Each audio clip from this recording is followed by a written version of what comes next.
Thank you very much, Jenna. Well, tax time is upon us, and Cleo Hamel joins us from H&R Block with some help, some tips for parents to make sure you're only paying what you need to pay. We'll start with the thing that kind of makes us parents, the mat leave. We can actually get a relief when it comes to, get a top-up when it comes to our mat leave.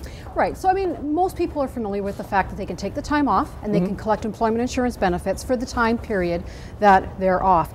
The big surprise is, not only are you taking a reduced amount that you were used to earning, right, but it's taxable. Because it's income. Correct. And on top of that, the amount of tax that's withheld from that income is only about 10%.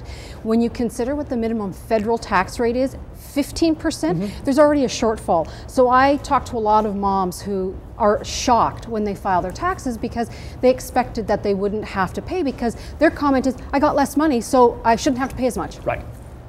You have to be That's not quite the way it works. Okay, child expenses, child care expenses as well. We can use that when it comes to our taxes. So whether you're using a registered home, whether you're using a friend who is babysitting your children, as long as you get receipts, you can claim a child care expense.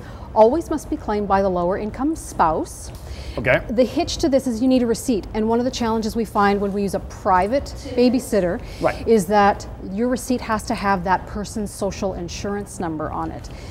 And that's where it gets a little tricky, because some people say, I'm not going to be claiming that income. Now, as the babysitter, you're required to claim that as income. Right. So if your babysitter doesn't provide you with that receipt, you could claim it on your tax return, but if the CRA comes back and asks for the receipt and can't match where the income went, you'll lose that credit. So we have to make sure that everybody's claiming on both ends. It's an income from my babysitter, and it's an expense for me, and I have the proper documentation. Yeah, and childcare expense is the big thing about it. It's an actual deduction of taxable income. So if you're able to reduce your income by the thousands of dollars that you pay, it's a huge tax savings. And for most parents, childcare is a massive part of when it comes to money that's leaving the house. All right, let's talk about my child's fitness tax. How exactly does that work, and how do I get that money back? So if your children are in hockey or soccer, some dance programs, you know what, you can claim up to $500 in expenses for your children under the age of 16. Okay. It gives you about a $75 tax savings. You know, on top of that, on the flip, there is one that's an arts credit, same parameters, $500 in expenses, but you get to claim things like tutoring, guides, scouting, music lessons, language lessons, things like that, which are a little bit more artsy. If they're in an arts and crafts type of program, that's also something that you can claim. Can my child get both if my kid's in hockey and piano lessons? They can. What about multiple claims for that? If I've got I've got a summer and a winter hockey, or they're in wrestling and basketball, or? In the end, as long as the receipts don't exceed $500. Okay. You know, you can claim anything. So swimming lessons might be $90, so you do 2 of those a year, and then you also do baseball.